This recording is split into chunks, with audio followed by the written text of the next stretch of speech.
Principal महोदय और साथ में भाई मच्छी मैम, हमारे यहाँ MP साहिबान में तिवारी चित्रंजन तिवारी, बलराम जी यादव और साथ में नरेश जी मीणा और राजधानी जी मीणा, आप लोग को प्रशिक्षण में या पूरी तरीके से सपोर्ट कर रहे हैं। कल पहला दिवस था, निश्चित तौर पे मेरी ये सोच थी कि प्रशिक्षण का मतलब सीधा सा ये नहीं समझना चाहिए हम स्कूल से रिलीव हो लिए, एक आदेश आया और आदेश के पास चलो ठीक है आज माला घड़ा चलो, अच्छा ठीक है पहुंच जाएंगे, अच्छा बताएंगे कितना, वही तो करना है, छोर को जो ठीक करना है, अच्छा ये बात को भाई को कितना सा क्या देना करवा देंगे, रोज करते हमसे कौन बड़ा लाभ सा मेरी सोचते और उस ओवर कॉन्फिडेंस में होता ही है हम भूल जाते हैं कि हमारी जिम्मेदारी क्या है। कल प्रशिक्षण राइट टाइम 9:30 स्टार्ट होना था, मुझे इतने प्रशिक्षण में कल वाला प्रशिक्षण बहुत ऑफर लगा, मेरे बिल्कुल ठीक नहीं था और शायद उसका इफेक्ट हमारे सीट प्रभारी महोदय और जो आपके ट्रेनर्स थे उनको ऊपर थोड़ा सा निश्चित तौर पे अनैतिक फील हुआ होगा उनको। मेरी एक आदत है कि मैं जो टाइम देता हूँ उस समय पर शार्पली पहुंचने का प्रयास करता हूँ। अगर मैंने 9:30 दिया है तो मैं कोशिश करूंगा 9:30 पे नहीं आऊँ, 9:30 पे ही पहुंचूं, क्योंकि 9:30 या तो डिसाइड ही नहीं किया, नहीं करते, 12 बजे करते, शाम को 4 बजे करते, रात को 8 बजे करते, कहाँ जरूरत है? अच्छा प्रशिक्षण नहीं कराते तो क्या फर्क पड़ता? अच्छा नहीं बच्चों को तैयारी करें तो क्या फर्क पड़ता? अच्छा चलो हम तो घर बैठे हमको पैसे दे दें क्या फर्क पड़ता? छोरा नहीं पढ़े तो क्या फर्क पड़ेगा? फर्क पड़ेगा, हम तो पढ़ के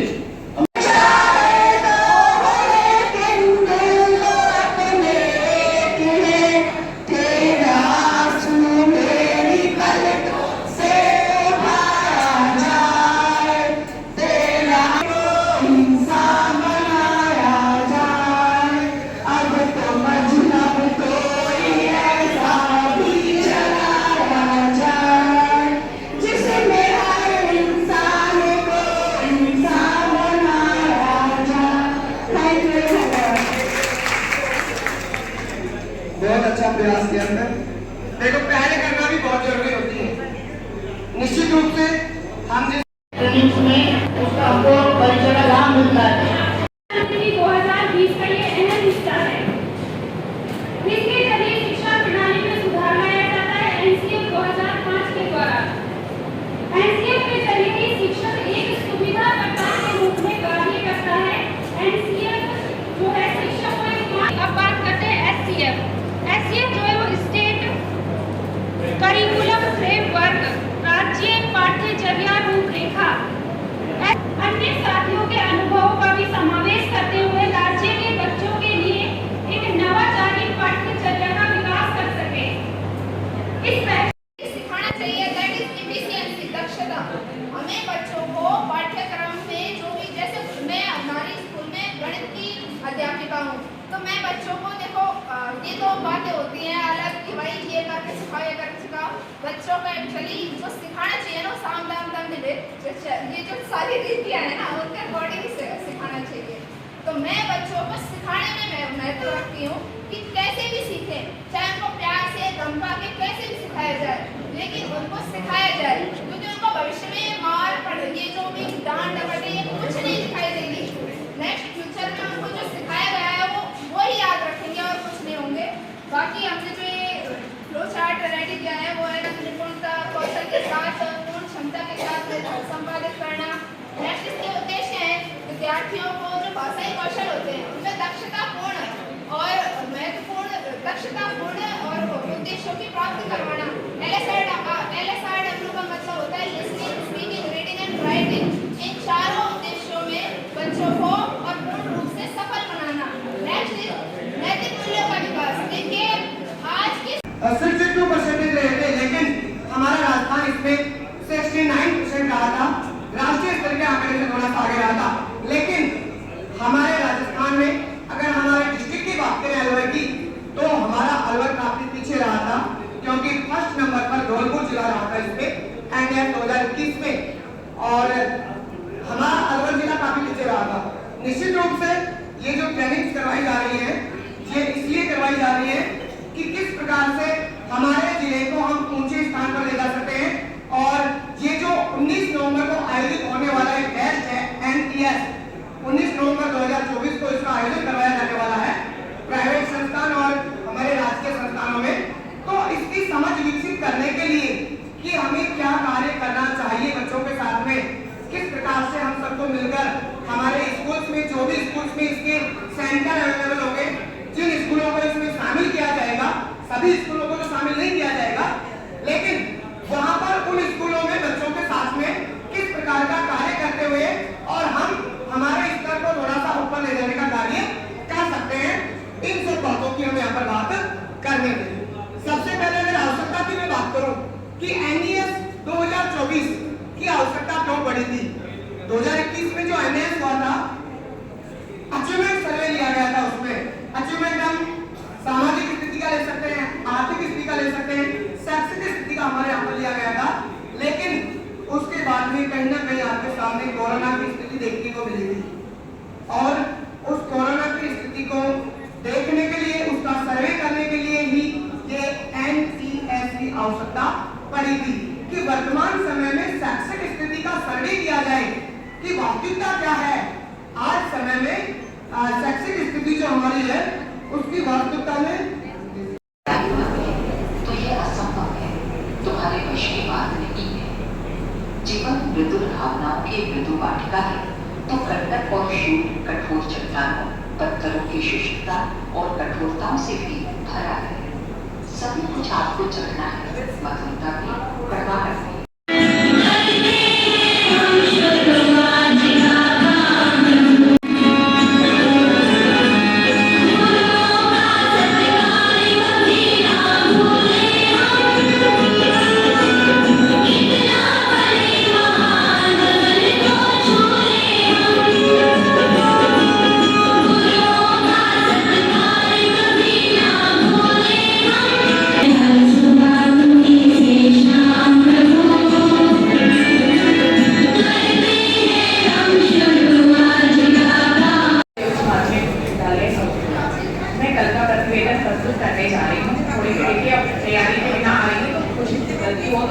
कोई बात नहीं, कल का हमारा जो सत्र है, सबसे पहले हमने यहाँ पे पंजीकरण किया, बातें नहीं करेगा, एक प्रार्थना से हमारी शुरुआत हुई, क्योंकि प्रार्थना पे एक बार हमारा सबका मन शांत हो जाता है, तो मन की शांति के लिए प्रार्थना होना बहुत जरूरी है।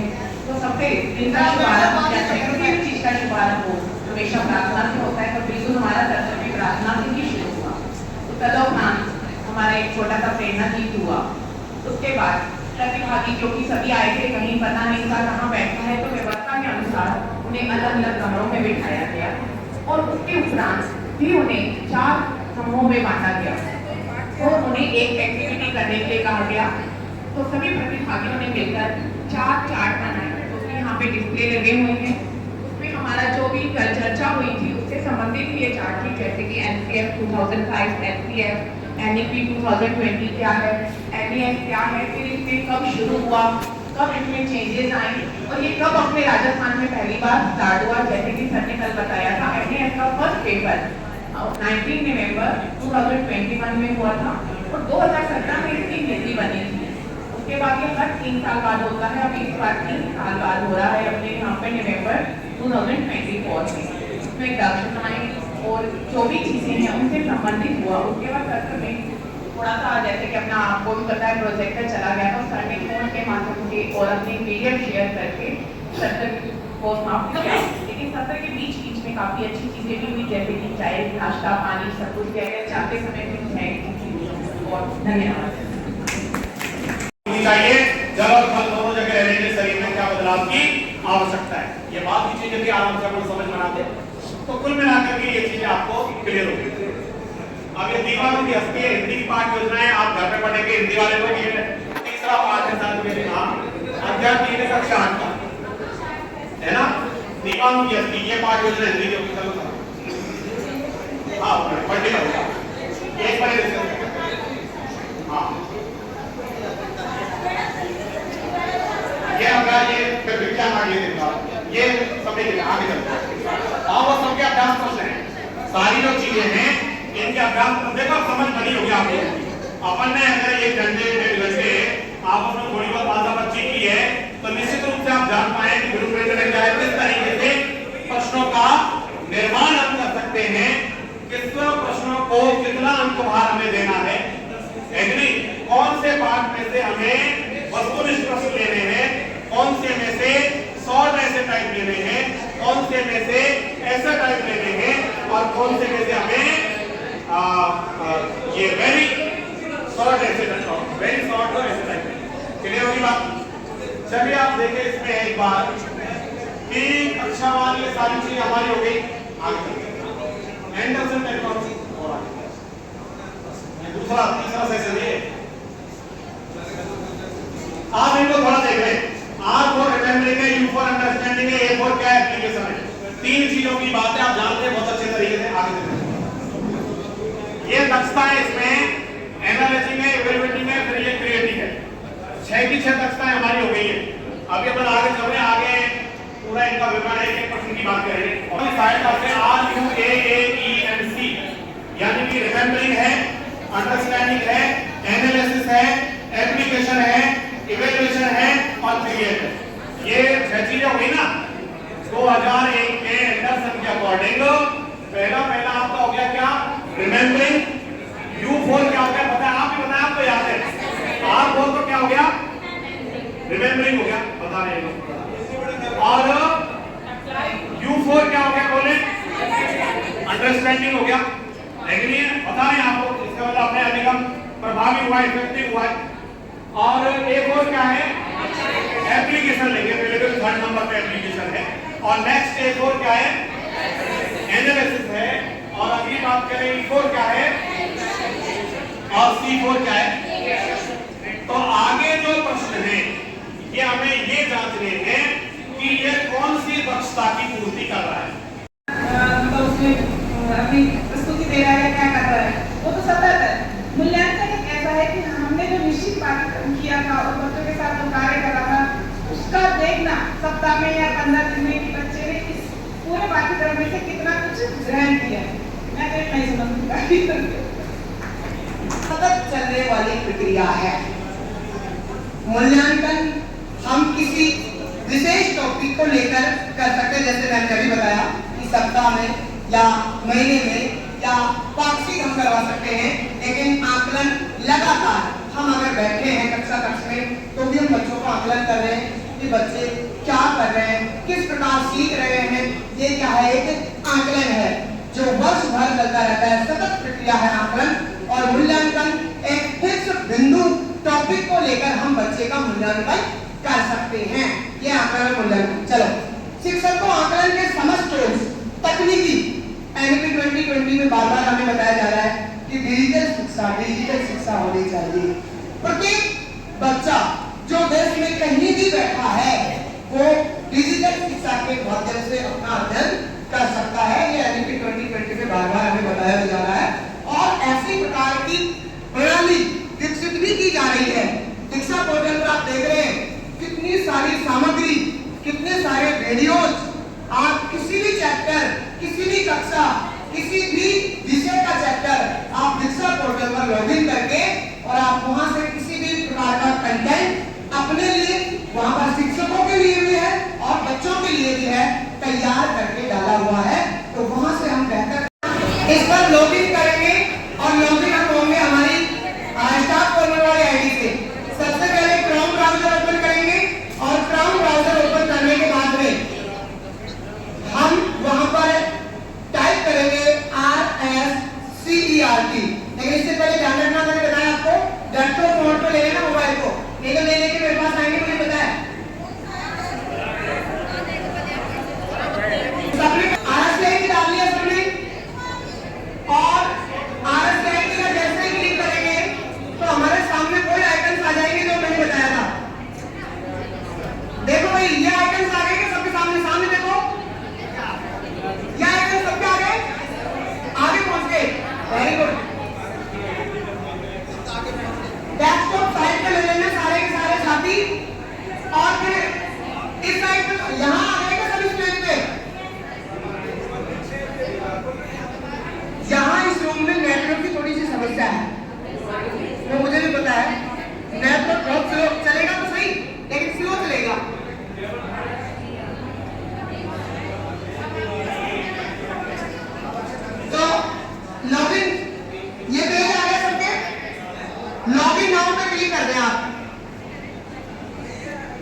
और लॉगिन करने के बाद में आपके सामने नीचे ही नीचे क्रिएट क्विज या क्रिएट ब्लैंक क्विज आएगी, वहां पे क्लिक करेंगे तो आपके सामने एक फॉर्म और एक क्विज पे क्लिक करें आप।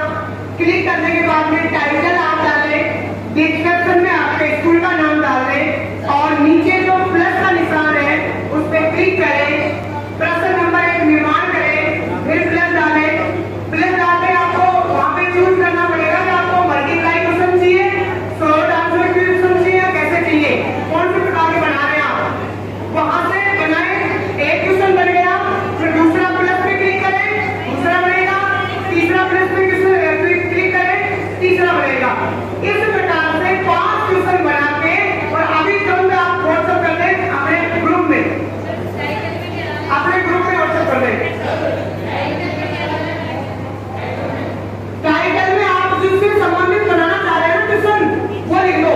करंट के बनाना चाह रहे हो, राजस्थान अध्ययन के बनाना चाह रहे हो, जो भी बनाना चाह रहे हो वो टाइटल में डाल दो और डिस्क्रिप्शन में अपने विद्यालय का नाम डाल दीजिए।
ब्लूम टैक्सोनॉमी आधारित प्रश्नों को अपलोड कर राज्य के शिक्षकों हेतु 15,000 प्रश्नों का एक बृहद प्रश्न बैंक का निर्माण करना प्रस्तावित है। आपने ब्लूम टैक्सोनॉमी समझ लिया अभी? ब्लूम टैक्सोनॉमी कब बनाई गई थी? के आधार पर प्रश्नों को डाउनलोड कर सकेंगे। विभिन्न मापदंडों की हम बात कर चुके हैं। आप चाहे वर्णी का एक प्रश्न ले लीजिए, रेगिस्तान वाला प्रश्न ले लीजिए, कक्षा के बच्चे के स्तर के अनुसार ले लीजिए, कौन सा कक्षा है, कौन सा विषय है, कौन सा चैप्टर है। जैसे हमने कक्षा 5 हिंदी और उसका कोई चैप्टर लिया, उस चैप्टर में बहुत सारे प्रश्नों की लिस्ट आएगी आपके सामने। उन प्रश्नों की लिस्ट में से आप अपने बच्चों का स्तर देखिए कि ये प्रश्न मेरे बच्चों के स्तर का है।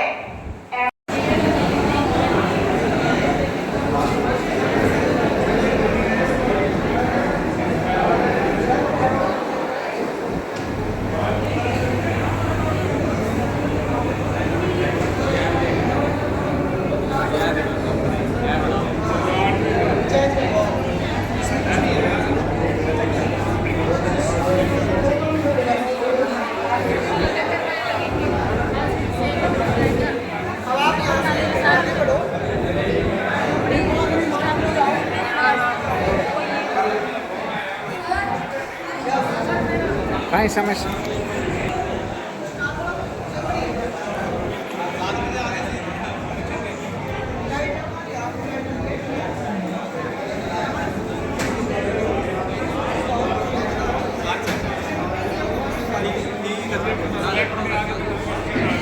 सर, आपने एक